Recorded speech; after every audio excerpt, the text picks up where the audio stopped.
Hello everyone, welcome back and you are watching Technical World.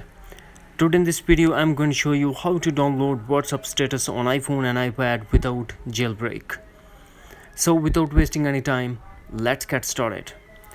Now launch WhatsApp and tap on status.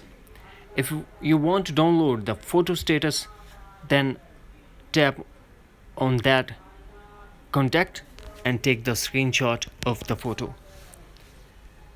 If you want to download the video status, then what we have to do, for example, if you want to download this video status, simply start your screen recording in your iPhone and the video status will download in your iPhone without any restriction. Very simple. That's it.